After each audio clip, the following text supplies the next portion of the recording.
I do when my kid is throwing the most almighty tantrum, when he or she doesn't want to listen to anything that I said, and when he or she it just seems to be on a path of war? What do I do when everything goes pear-shaped and they just don't attend to reasons? Now, you probably have these situations. Most parents, if not every parent, will have situations like this. And I always said, if I was to get a penny for every time I heard these questions, I'd be millionaire. Now, it's one of the most difficult moments that happens when conflict breaks normally with older kids, sometimes with younger kids as well, but when they just don't listen to anything that you are saying. And what do? And you feel way out of your depth. They're not listening, they're not reacting, they're not taking any sense in them, and you run out of tools. What is that you can do? So this is what I want to talk to you in this video. Now let me tell you about this girl. This girl, she was in year 6 when I saw her, so almost 11 years old, and she was a sweet, charming girl, well adapted, and the parents contacted me because they said, we just have the biggest confrontations ever. Anything that we say, we tell her to set up the table for dinner, or to calm down, or to leave her phone, or to whatever. It seems like whatever we tell her, she is just not listening to us. There is just nothing we can do to have a good conversation with her. And this is even worse when we have to correct anything that she does, like the homeworks or anything.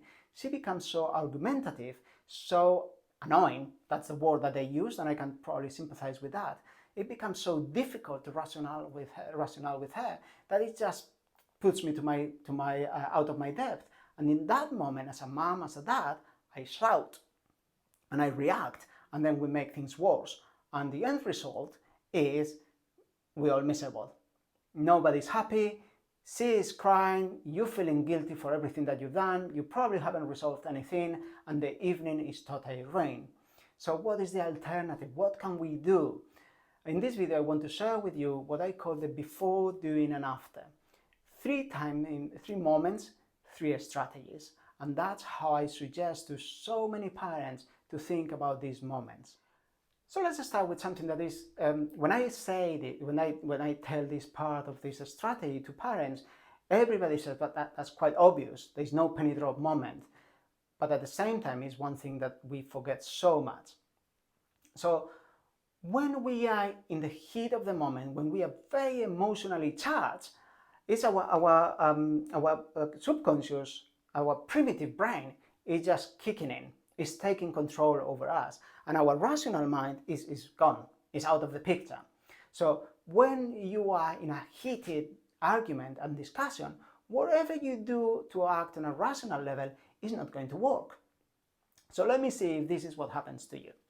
Your kid is playing up. Let's call it playing up. There's a lot of reasons, and I'm not saying that it's their fault, but whatever it is, your kid is playing up. And what you do is you just kind of take a few deep breaths, you talk some sense into it, you think you might redirect this conversation, but actually the moment that you think you're about to get your way and they're going to listen to you, they just react and go in the opposite direction. You take another deep breath and you say, okay, just fine, let's talk it again. Listen, honey, whatever you do, you just can, and you do it a 3rd time, and that's when things just go wrong, and you just don't have any more energy, you don't have any more patience, and that's when it goes. And that's quite normal, yeah. But when we are arguing, my rational mind is not that. I'm not listening to you. I am feeling. Okay. So whatever you say is not sinking in, and the same with kids. The next thing that happens is we allow time for things to pass, and what we do is we just kiss, make up, and wait for the next time. Now, is that working for you? Now, how do we know if it's working is, well, probably you couldn't be listening to this video to start with. The second part is it doesn't repeat so often. But for instance, in the case of the sweet girl that I was talking to you, it was happening pretty much every day. In fact, I just ran some online questionnaire with people saying, okay, these issues that you're experiencing at home, how frequent it happens, And it was 70% of people say either every week or every day. So it happens quite a lot. So the strategy of holding, and then getting angry doesn't seem to be working. How can we do differently? So I want you to think about what I said before, during, and after. Three time frame, three strategies. Let's start with before. Before is all about planning. It's all about having a conversation with your child. Say, listen, you know when this happens, when friends come to you for a play date, or when you facing the homeworks or whatever, we tend to get in a not good place and we tend to argue. How can we go about it? What can we do to make it easy? And what you are doing is you are creating a conversation. What I want you to be very honest with is don't hold your breath. Having the before only, preparing, it's only a small part of the process. So don't hold your breath, but do it. Make sure that you have that conversation. It's going to help you, but it's going to help them. I was in a conference and they were saying something like, name it to tame it. And I thought it was a brilliant way. Bring it out, have the conversation, don't hide away, don't wait until things go wrong to let all your energy out. Bring it out, have the conversation and say, how can we go about it? It might not change anything per se, this is only a step, but it's great to have that conversation and it's going to help you to do the other two steps. The second part is during. So again, this is when you are in the supermarket and your kid is throwing the almighty tantrum because they want that sweeties or an ice cream, or you're going to set up for the homeworks and they decided they're not going to do it. Now that is when it puts all our resources. And as you know, but now by experience, it's not working. So the only strategy that is going to work here is damage limitation. Avoid conflict. Sorry, I know it's probably not what you want to hear, but there's not very much options. If you engage in the conversation, you're probably going to go, and it's going to go the same way that I described before. You're going to take a deep breath, 2 deep breaths, 3 deep breaths, and eventually you're going to have enough and shout. And in fact, when you're shouting, you are creating exactly what you didn't want to start with. You're creating that conflict. So the alternative is stop it. Realize what's happening, realize what you're getting into, and say, whoa, time out. I'm going to make myself a cup of tea. Or if you have the possibility, if there's another adult, say, listen, could you mind just watching them for a few minutes? I just need time for myself. You also can be very calm, saying, listen, I'm not going to argue with you while you are like this. I'm going to give myself a few minutes and then we come back and talk again. And it'd be good if you have another few minutes to calm down. And you just go. Okay, sometimes I don't advocate for you to go away from them, but just kind of mark some distance. If possible, stay within the same room, but go and sit on the sofa if they're on the table, or go and make yourself a cup of tea. Keep in contact, but don't engage in the conversation. Just make sure that that is the last thing you want to do. Obviously, just be very careful. There's health and safety ideas that you have to keep in mind, so make sure that they are safe, that they're not going to hurt themselves, that nobody else is going to get hurt by you moving away. Just make sure that that is in place and give yourself time out. Really, it's not glamorous what I'm saying, but it's the only alternative, because the other option is to go into that argument and that conflict that you want to avoid. Now, what is important is the after. So remember, in our normal routine, what happens is we kiss, make up, and off we go. Yeah, they are sorry, they will be regretful, and you will be as well, you will say sorry, but we don't have that conversation, and we have to have it. It's critical that we have it, and that is the after, before, during, after. Now, a while after the conflict happened, a while after you hopefully successfully went away, that's when you have the conversation and you say, that didn't go well. I didn't feel it was right. I didn't feel it worked well for you or for me.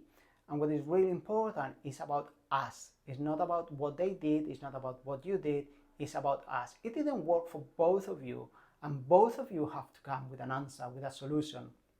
But at the same time, when you talk about us, you're becoming very inclusive. You not single them out. So they are part of the solution. And that is what is really important. And what you want to get to is to say, okay, what could we do differently next time? Because I don't want to get upset at night. I want to have a good evening. I want you to enjoy evening. I want to have a story time in bed, or I want you to enjoy your time with your friends and your siblings, whatever it is. How can we go about it? Now, what is happening here is you are changing the game. You're changing the game from argument to say, oh, actually, there might be a solution. There might be something else that we can do, and I am part of the solution as well. And you are creating that conversation. Remember, the conversation that you created in the before, you bring it now here again. How do we go about this? Now, it's very important as well. I want to be very careful how I manage everybody's expectation with these techniques. It's not a magic wand. It's not a silver bullet. Things are not going to change just because you have these conversations.